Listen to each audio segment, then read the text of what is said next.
Hello student, good afternoon. आज के हमारे वीडियो के अंदर चैप्टर नंबर 7 जो एक काव्य है जन्मभूमि, उस काव्य की एक्सरसाइज हम करेंगे। अगले वीडियो में हमने काव्य गान और काव्य समझौती की थी और वो समाप्त हो चुकी थी। आज हम उस काव्य की एक्सरसाइज करेंगे। पहले है काव्य के शब्दार्थ। शब्दार्थ है वो आपको एग्ज़ाम के अंदर पर्यायवाची शब्द या समानार्थी शब्द के रूप में पूछे जा सकते हैं, इसलिए शब्दार्थ को भी आपको पढ़ना है। ठीक है। पहला शब्दार्थ है गरीयसी। उनका अर्थ है श्रेष्ठ। दूसरा है ज्योति ग्रथित। उनका अर्थ है ज्योति से गूंथा हुआ। उनके बाद है आभा, तो उनका अर्थ होता है प्रकाश। उनके बाद है झरझर, तो उनका अर्थ होता है जीर्णशील।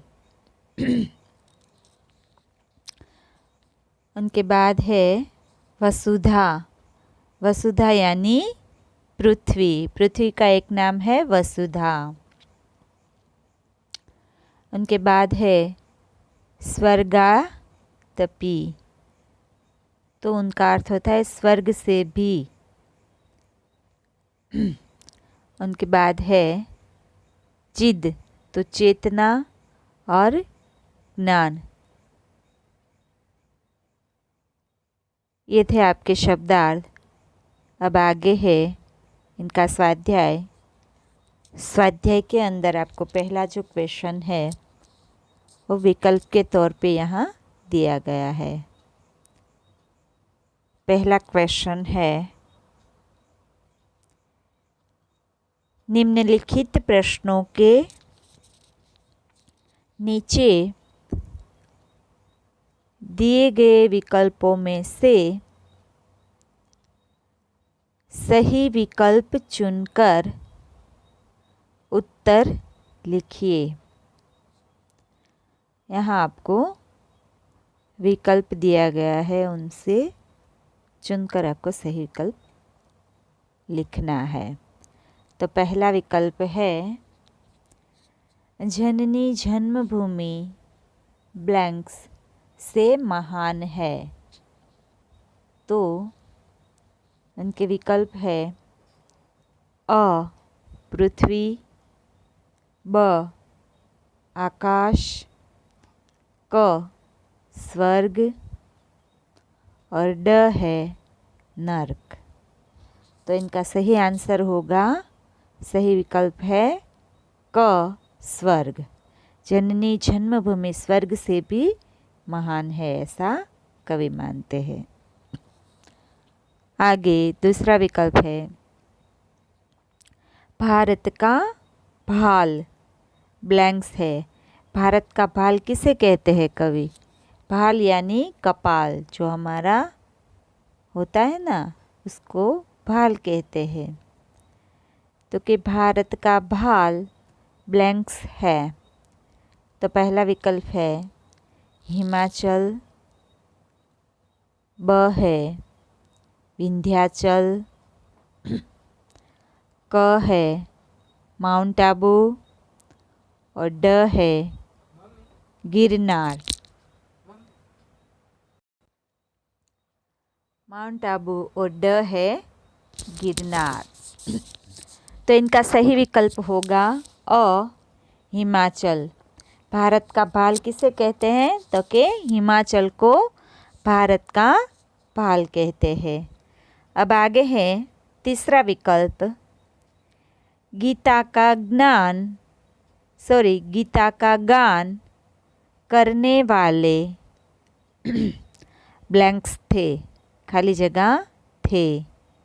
तो पहला विकल्प है वाल्मीकि, दूसरा विकल्प है द्रोणाचार्य और तीसरा विकल्प है अर्जुन और चौथा विकल्प है ड कृष्ण। तो इसका सही भी आंसर होगा कृष्ण। गीता का गान करने वाले कौन थे? तो कि श्री कृष्ण ने गीता हमें समझाई है, उनका गान भी श्री कृष्ण ने ही किया है। अब आगे है क्वेश्चन नंबर 2। निम्नलिखित प्रश्नों के एक वाक्य में उत्तर लिखिए। क्वेश्चन नंबर 2, इनके अंदर आपको 4 क्वेश्चन दिए गए हैं, एक एक वाक्य में जिनके उत्तर आपको बताने हैं, लिखने हैं। पहला क्वेश्चन है, झन झन के हृदय में कौन सी नदियाँ बसी है? तो उनका आंसर है झन झन के हृदय में गंगा तथा यमुना जैसी नदियाँ बसी हुई है। गंगा और यमुना, इनके आंसर यहीं पे लिखे हुए हैं, आपको पूरे वाक्य में लिखने हैं। यहाँ सिर्फ वर्ड में लिखे हैं, तो आपको पूरे सेंटेंस में आंसर अपनी नोटबुक्स के अंदर लिखने हैं, ठीक है। अब आगे है क्वेश्चन नंबर 2। कृष्ण ने किस ग्रंथ की रचना की? क्या है? कृष्ण ने किस ग्रंथ की रचना की? तो उनका आंसर है श्री कृष्ण ने भगवत गीता नाम के ग्रंथ की रचना की। यहाँ जो लिखा है भगवत गीता, भगवत गीता है, उनकी रचना श्री कृष्ण भगवान ने की थी। आगे है क्वेश्चन नंबर 3।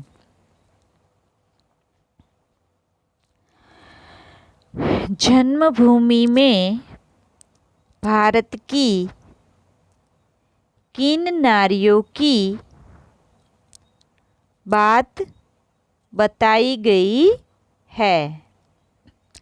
तो जो ये जन्मभूमि काव्य है, पंत जी ने जो हमें बताई है, उसके अंदर किन किन नारियों की बात हुई है?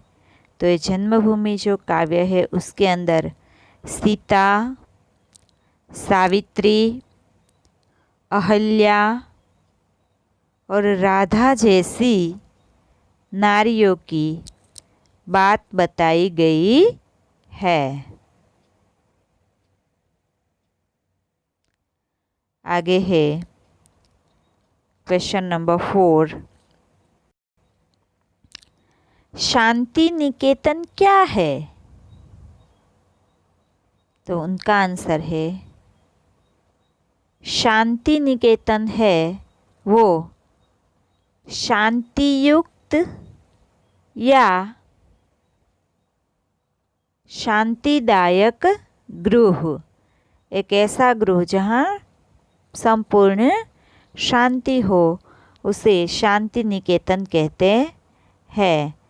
जहाँ एकदम शांति हो अथवा तो शांतिदायक घर, जिनको गृह यानी घर, ऐसा जो घर हो उसको शांति निकेतन कहते हैं। ये थे आपके क्वेश्चन नंबर 2।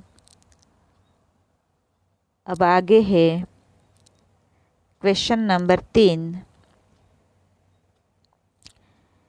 निम्नलिखित प्रश्नों के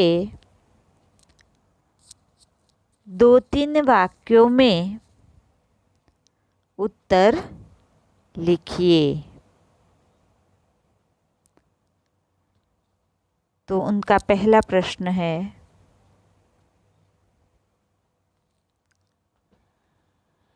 हिमालय के बारे में जन्मभूमि कविता में क्या कहा है? तो उनका आंसर यहीं पर है। जन्मभूमि एक क्वेश्चन, तीसरा उनका आंसर है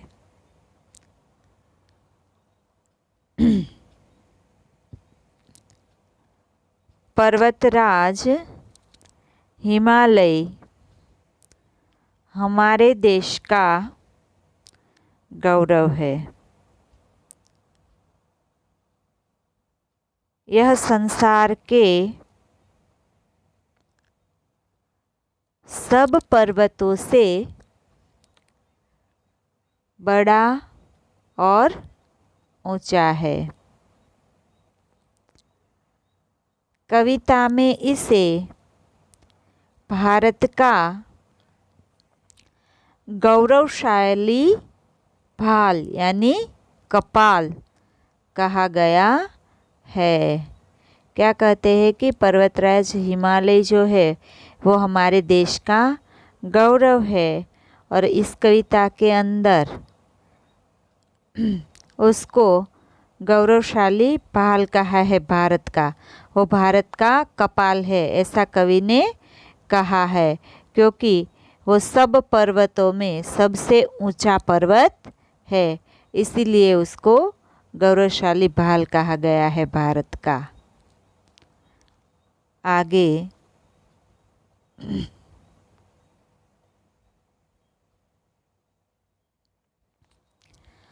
कवि ने धरती के गुणगान कैसे गाए हैं?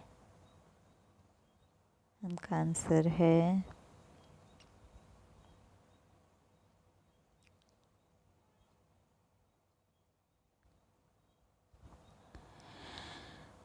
कवि ने, आंसर नंबर 2, कवि ने भारत की धरती को सुनहरी कहा है।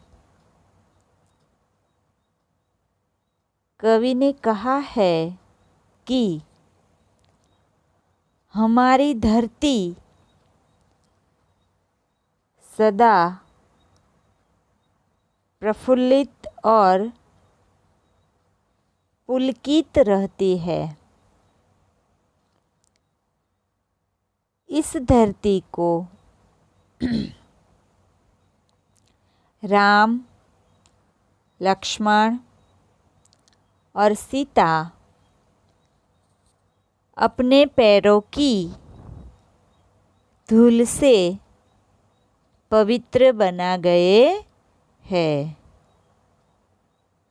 कवि इस तरह से धरती के गुणगान गाते हैं। कवि कहते हैं कि भारत माता, जो भारत की हमारी धरती है, वो एकदम सुनहरी है, सोने जैसी है, सुनहरी। और कवि ने और भी कहा है कि धरती, ये जो भारत की धरती है, वो हमेशा प्रफुल्लित रहती है और पुलकित यानी कि पावन रहती है, पुलकित रहती है। इस धरती को राम, लक्ष्मण और सीता जैसे लोगों ने अपने पैरों की धूल से पवित्र बना दिया है, इसलिए हमारी धरती बहुत ही अच्छी है। इस तरह का कवि धरती का गुणगान करते हैं। आगे क्वेश्चन नंबर 3, शांति, सत्य, अहिंसा का प्रचार करने वाले भारतीय महापुरुषों के नाम बताइए। क्या कहते हैं कि शांति, सत्य, अहिंसा का प्रचार करने वाले भारतीय महापुरुषों के नाम बताए। भारत के ऐसे कौन कौन से महापुरुष थे जिन्होंने अपने देश के अंदर, अपने देश के लिए शांति बनाए रखी, सत्य को आग्रहित किया और अहिंसा का प्रचार किया। ऐसे जो लोग थे महापुरुष हमारे भारत के अंदर, और कौन कौन थे, उनके क्या नाम थे? तो यहाँ है उनका आंसर नंबर 3, शांति, सत्य और अहिंसा का प्रचार करने वाले भारतीय महापुरुषों के नाम है गौतम बुद्ध, महावीर एवं महात्मा गांधी। इन महापुरुषों ने हमारे देश के ऊपर शांति, सत्य और अहिंसा का प्रचार किया था। ये तीनों ही हमारे देश के महापुरुष थे जिनकी जन्मभूमि भारत थी। भारतवर्ष में उन लोगों ने जन्म लिया था। ये थे आपके सवाल नंबर 3 के 3 सवाल यहाँ समाप्त होते हैं। अब आगे है क्वेश्चन नंबर 4, जिनके भी 4 सवाल है।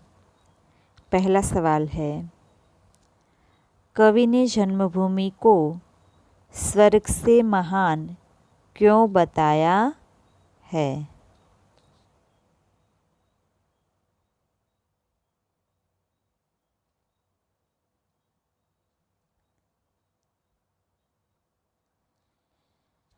इनका जवाब है, मनुष्य को अपनी जन्मभूमि से बहुत लगाव होता है।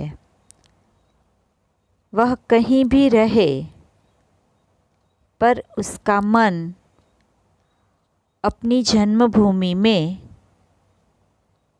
पहुंचने के लिए लालायित रहता है।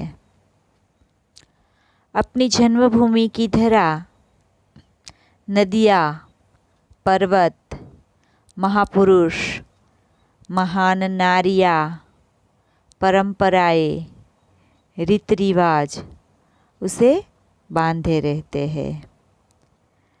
वह अपनी जन्मभूमि के लिए अपना सर्वस्व त्याग करने के लिए तैयार रहता है। इस तरह कवि ने जन्मभूमि को स्वर्ग से महान बताया है। क्या कहते हैं कि सबको अपनी जन्मभूमि के प्रति खूब लगाव रहता है और उसी की वजह से वो अपने जन्मभूमि से जुड़े रहते हैं। अपनी जन्मभूमि जो है वहाँ पहुँचने के लिए वो लालायित रहते हैं, उसकी तरफ आकर्षित रहते हैं। अपनी जन्मभूमि की धरा, नदियाँ, पर्वत, महापुरुष, नारियाँ, परंपराएं, उनके रीति रिवाज है, उन सब से वो बंधे हुए रहते हैं, उन सब से वो जुड़े हुए होते हैं। इसलिए उन सब के प्रति वो लालायित रहते हैं, उनके प्रति उनका रुख रहता है, वो उनसे ज़्यादा लगाव रखते हैं।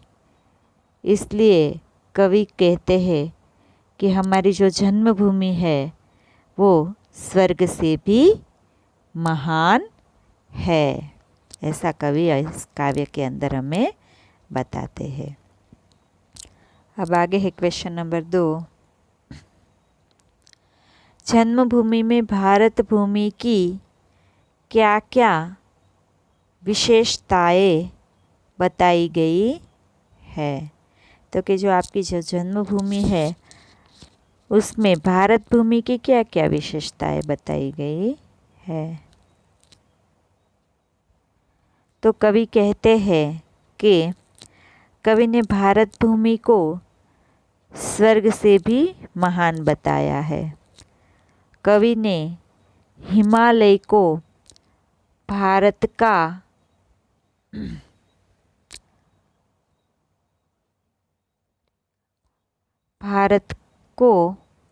हिमालय को भारत भूमि का भाल बताया है।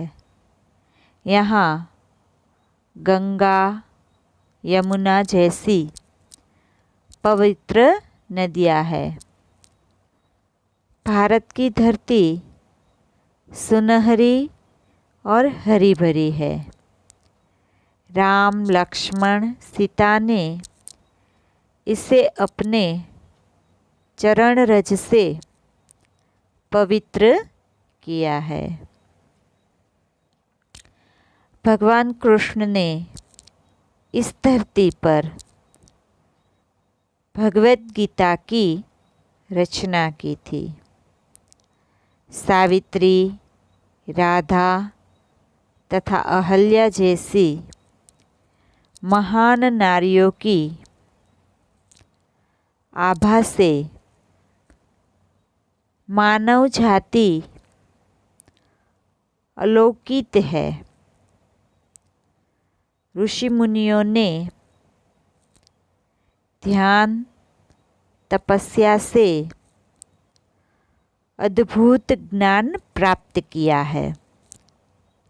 भारत जग में भातृभावना और वसुधैव कुटुंबकम के प्रसार की दिशा में कार्यरत है।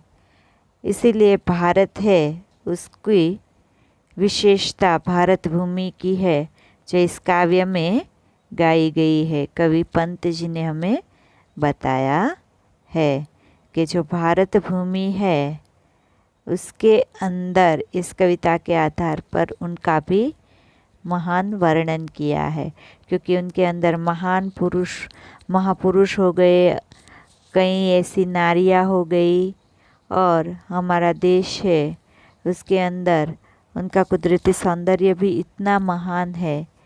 इस वजह से उसकी विशेषताएं जन्मभूमि में बताई गई है। आगे कविता के आधार पर भारतीय नारी की महानता का वर्णन कीजिए। कविता के आधार पर हमारे भारत देश की जो नारियां है वो कितनी महान है, उनके बारे में बात की है।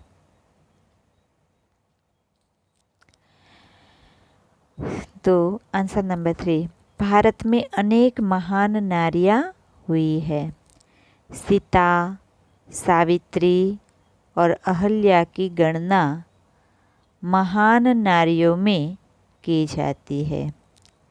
सीता जी अपने पति राम के साथ 14 वर्ष वन में रही।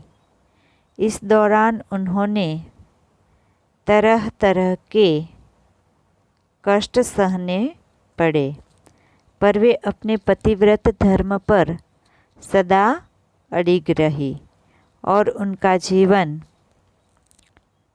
भारतीय नारी के लिए आदर्श बन गया।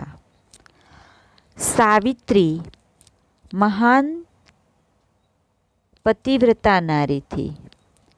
उन्होंने यम से अपने पति का प्राण छुड़वाया था। अहल्या गौतम ऋषि की पत्नी थी। पति के शाप के कारण वे शिला बन गई थी। शिला यानी पत्थर बन गई थी। श्री राम के चरण स्पर्श से अहल्या का उद्धार हुआ था। सीता, सावित्री और अहल्या हमारे देश की महान नारियां थी। आगे क्वेश्चन नंबर 4, भारत विश्व शांति दूत क्यों कहलाता है? जो भारत देश है उसको विश्व शांति दूत क्यों कहते हैं? तो उनका आंसर है, भारत एक शांति प्रिय देश है।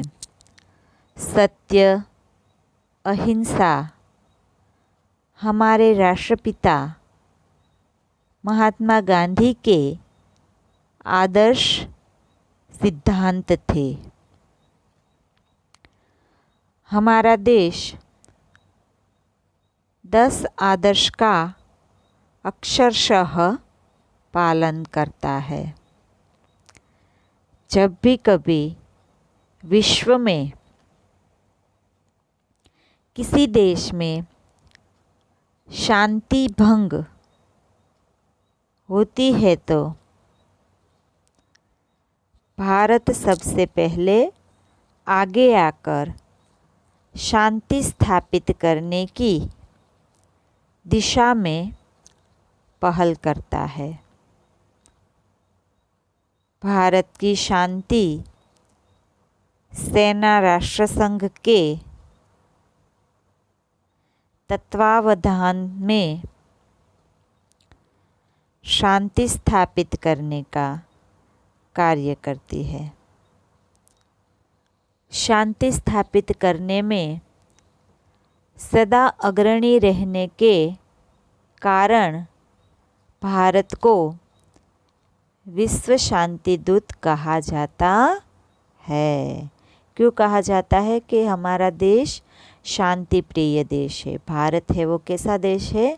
तो कि शांति प्रिय देश होने के कारण, और कभी भी कहीं भी अशांति फैली हुई होती है तो सबसे पहले शांति प्रस्थापित करने के लिए भारत है वो अग्रिम होता है, वो अग्रणी आता है, वो शांति स्थापित करने की मदद करता है सबके आगे।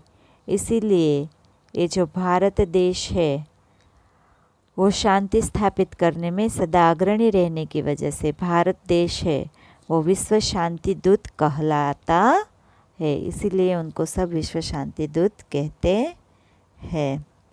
तो बच्चों, आज का हमारा जो वीडियो है यहीं तक रहेगा, क्वेश्चन 4 तक। और आप सबको आपके होमवर्क में क्वेश्चन 1 से 4 तक आपकी नोटबुक्स में लिखना है। आपकी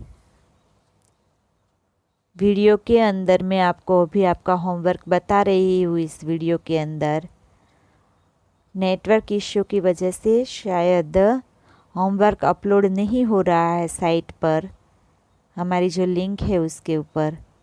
अगर उस पे आपको होमवर्क ना दिखे और ना मिले तब भी आपको होमवर्क तो ये करना ही है। आपकी नोटबुक्स में आपको लिखना है और मुझे सबमिट भी करवाना है। अगर अपलोड नहीं होता तो आप इनमें से देखकर ही लिख लीजिएगा। क्वेश्चन नंबर है जो मैंने आज करवाए ना, क्वेश्चन नंबर 1 से 4 तक, यही आपका होमवर्क रहेगा। ये देख लो, क्वेश्चन नंबर 1 जो विकल्प है, क्वेश्चन नंबर 1, क्वेश्चन नंबर 2, 3 और 4, ये 4 क्वेश्चन आपको आपकी नोटबुक्स में लिखने हैं। यही आपका होमवर्क होगा, ठीक है। अगले वीडियो में हम बाकी एक्सरसाइज करेंगे। ओके, आज का हमारा वीडियो यहीं तक रहेगा। Thank you student.